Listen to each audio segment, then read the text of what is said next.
ओम शांति। मैं लाइट का शरीरधारी फरिश्ता हूँ।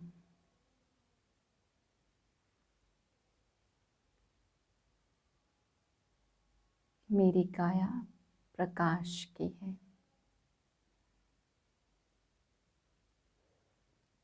तन और मन लाइट स्वरूप है।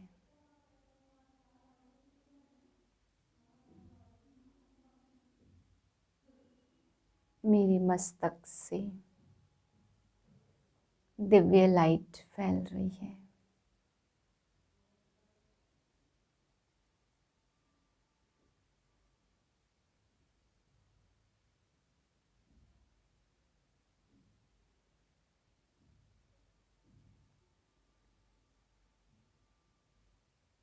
हल्केपन का अनुभव करें।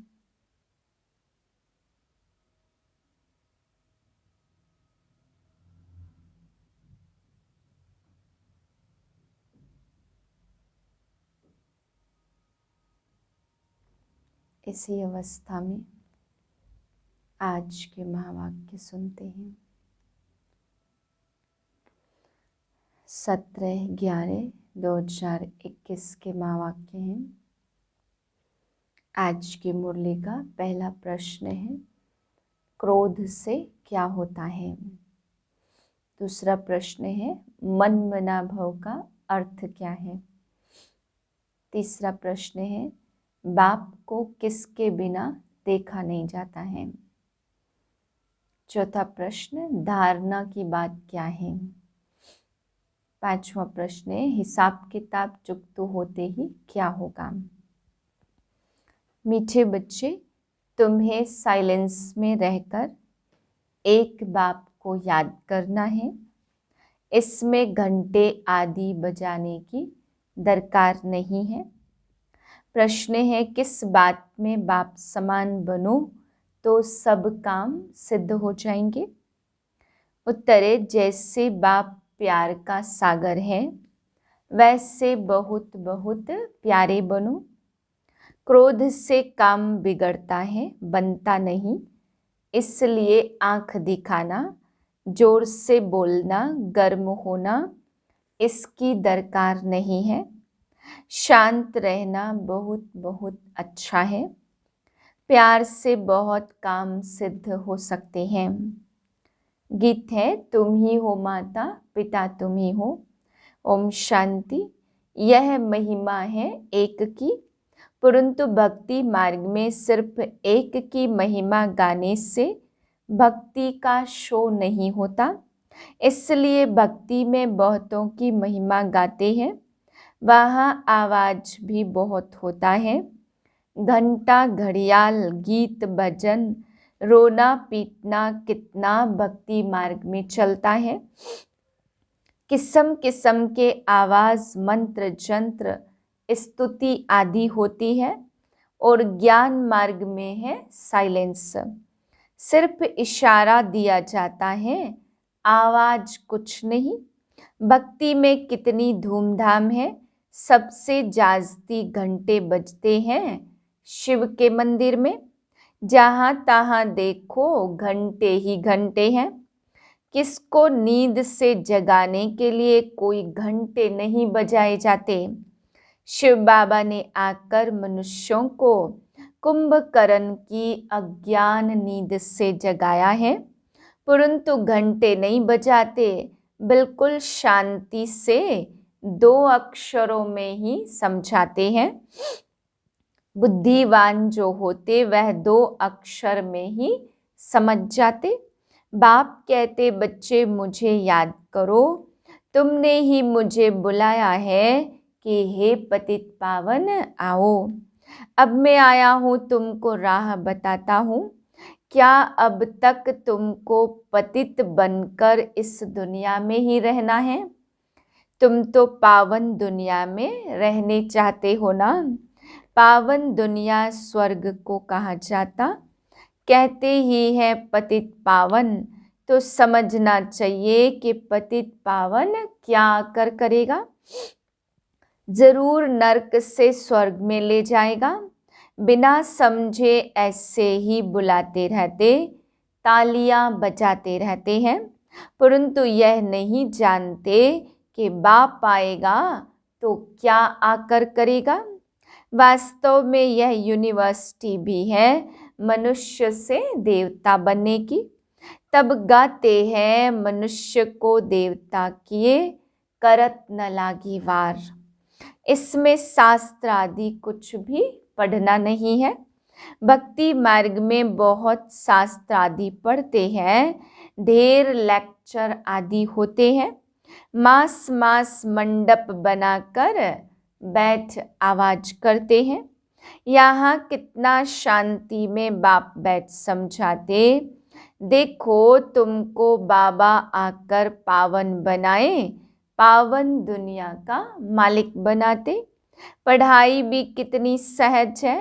तुम पहले पहले पावन थे, गोल्डन एज में थे, फिर 84 जन्म लेते लेते आयरन एज में तमो प्रधान बन गए हो। अब तुमको सतो प्रधान बनना है, इसलिए मुझे याद करो। सो भी अजपा, जैसे कन्या की शादी होती है तो क्या जाप करती है, याद में रहती है। तुम भी सब पत्नियां हो।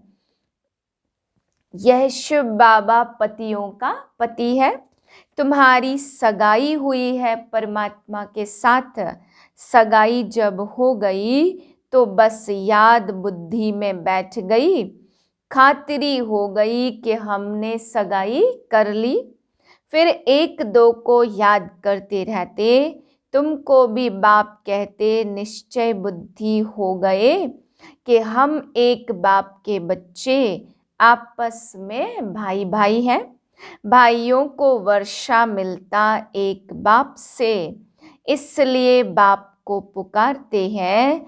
भल मनुष्य तन में आकर भाई बहन बन जाते, परंतु पुकारती आत्मा है ना।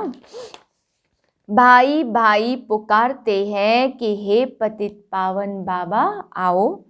बाबा कहते मुझे याद करो, तो तमो प्रधान से सतो प्रधान बन जाएंगे।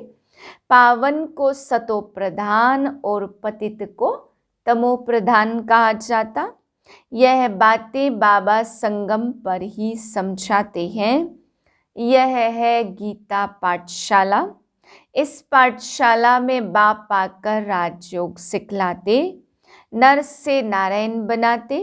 वहाँ टीचर तो सामने बैठ पढ़ाते हैं, दिखाई पड़ता है यह है गुप्त, तो इस टीचर को भी बुद्धि योग से समझना पड़ता है। वह निराकार पतित पावन बाप है।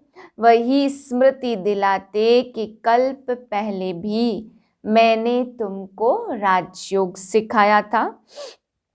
तब कहा जाता मन मना भव पवित्र बनो, तो यह लक्ष्मी नारायण बन जाएंगे। इसमें घंटा घड़ियाल आदि बजाने की दरकार ही नहीं है। बाप खुद आकर जगाते। मन मना भव का अर्थ है साइलेंस। अपने को आत्मा निश्चय करो, बस अब हमको अपने घर जाना है। बाप को ही सब कहते कि हमको दुख से छुड़ाए, मुक्त करो। सन्यासी लोग सिर्फ ब्रह्म को याद करते हैं। अब ब्रह्म तत्व तो है घर, वह घर को याद करेंगे। यहाँ बाप को याद करना है। सिर्फ घर को याद करेंगे तो जैसे सन्यासी हो जाएंगे। ब्रह्म तो भगवान है नहीं। बाप बैठ समझाते, तुम मुझे याद करो तो तुम निर्वाण धाम में चले जाएंगे। फिर वहां से आएंगे स्वर्ग में। यहाँ से मैं तुम बच्चों को साथ ले जाऊंगा। तुमको मालूम है टिड्डियों का झुंड कितना बड़ा होता। सबकी यूनिटी होती है। पहले आगे वाला बैठा तो सब बैठ जाएंगे। मधुमक्खियां भी ऐसी होती हैं। रानी ने घर छोड़ा तो सब भागेगी उनके पिछाड़ी। वह जैसे उन्हों का साजन हुआ, उसमें फिर सजनी ही राज्य करती हम जिन्स पर। शास्त्रों में भी आत्माएं सब मच्छरों सदृश भागती हैं। अनगिनत आत्माएं हैं, वह मक्खियां हर सीजन में अपनी रानी के पीछे भागती। तुमको तो एक ही बार भागना है। अब सब आत्माओं को जाना है मूल वतन। तुम्हारा आवाज कुछ भी नहीं, इसलिए बाबा मिसाल देते हैं। सरसों के दाने मिसल पीसते हैं। बाबा भी बिंदी और सरसों के दाने मिसल है। खसखस का दाना भी छोटा होता। परमात्मा भी बिंदी है, उनको देखा भी नहीं जाता दिव्य दृष्टि बिना। बिल्कुल छोटा स्टार मिसल है। 63 जन्म कितना भक्ति मार्ग का हंगामा देखते। उनसे भी पहले जब सतो प्रधान भक्ति थी तो एक शिव बाबा की भक्ति करते थे। फिर यह गंगा स्नान आदि बाद में शुरू होते हैं। तुम बगैर कौड़ी विश्व के मालिक बन जाते हो। मम्मा बिना कौड़ी आई और विश्व की महारानी बन गई। यह साधारण था। एकदम गरीब घर के बिना कौड़ी खर्चा देखो क्या बनते हैं। मम्मा फिर बहुत सर्विस करती थी। जाकर औरों को समझाती थी कि बाबा कहते मुझे याद करो तो तुम्हारे विकर्म विनाश होंगे और तुम सतो प्रधान बन जाएंगे। इसमें खर्चे की तो कोई बात ही नहीं है। अगर कोई थोड़ा खर्चा भी करते हैं तो अपने लिए। जैसे खेती में 2 मुट्ठी अन्न डालने से कितना ढेर अन्न निकलता, खेती बड़ी हो जाती। यह भी 21 जन्मों के लिए तुम्हारी कितनी बड़ी आमदनी है। मनुष्य से देवता बनना कितना सहज है। 1 सेकंड की बात है, बैठे भी कैसे साधारण है। अगर कोई बैठ नहीं सकता तो बाबा कहते हैं सो करके भी, लेट करके भी मुरली सुनो। यह है धारणा की बात। अंदर में बाबा और चक्र को याद करते रहो। याद करते करते ही शरीर छोड़ना है। बाकी मुख में गंगा जल डालने की कोई बात नहीं है। गुरु गोसाई तो बहुत डर देते कि तुम यह नियम तोड़ेंगे, भक्ति नहीं करेंगे तो यह होगा। समझो कोई की टांग टूट पड़ती व नुकसान हुआ तो कहेंगे तुमने भक्ति छोड़ी है, तब यह नतीजा निकला तो डर जाते हैं। यहाँ तो कुछ भी करना नहीं है, बाबा की याद दिलानी है और चक्र का राज समझाना है। अभी कलयुग के बाद सतयुग आना है, विनाश होना है जरूर। इसलिए यह महाभारत लड़ाई खड़ी है।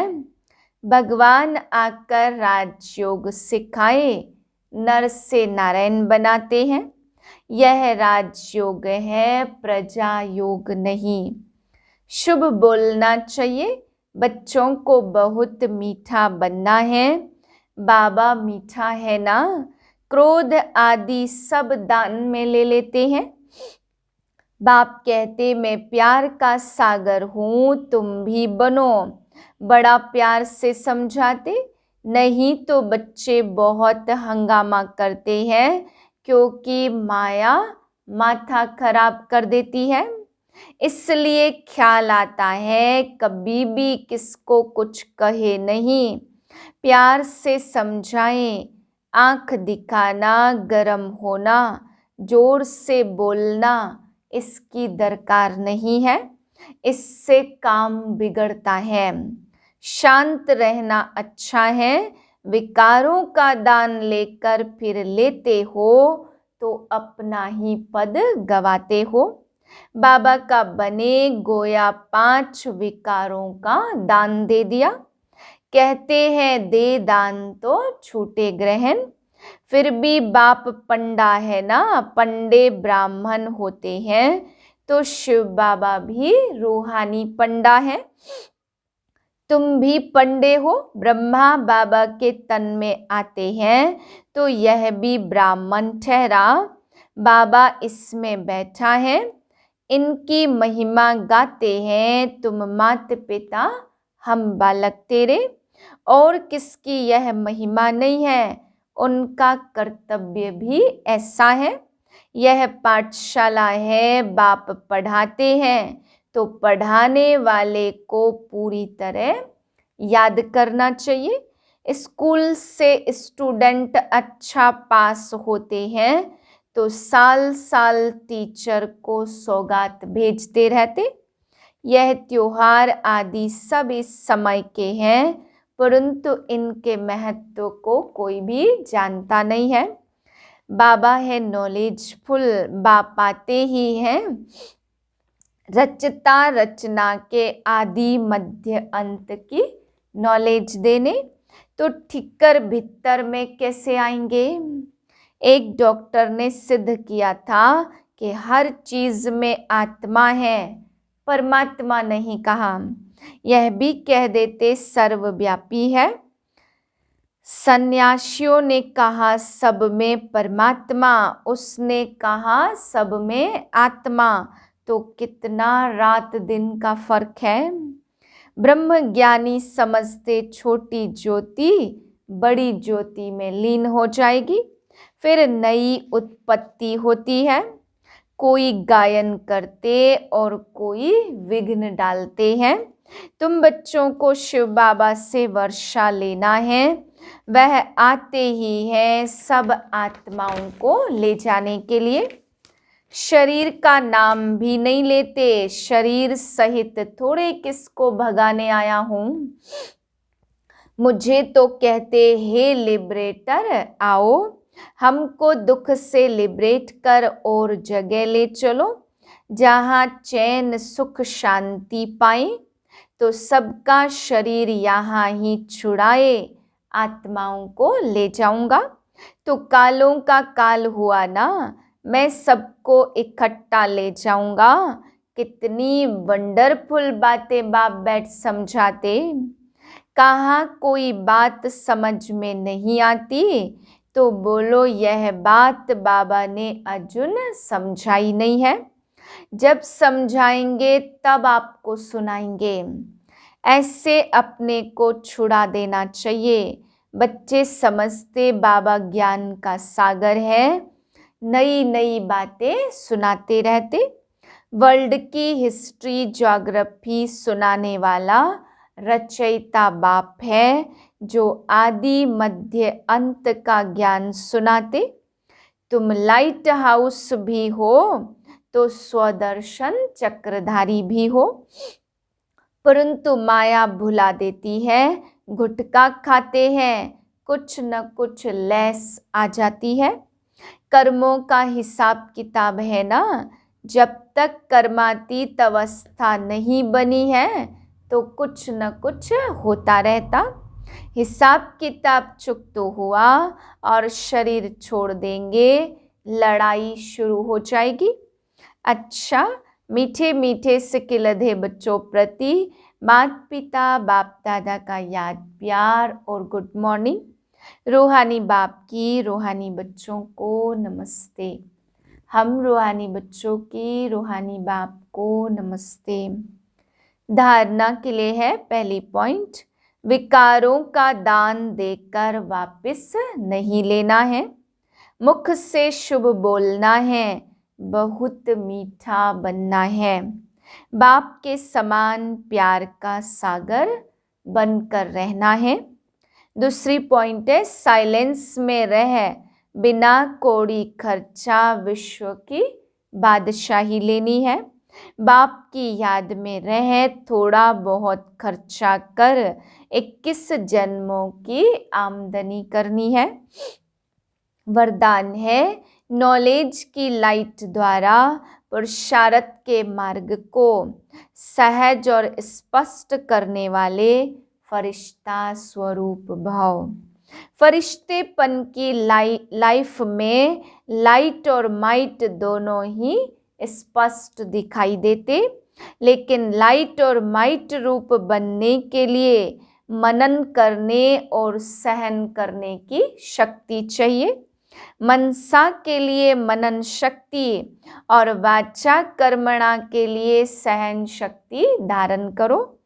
फिर जो भी शब्द बोलेंगे, कर्म करेंगे, वह उसी के प्रमाण होंगे।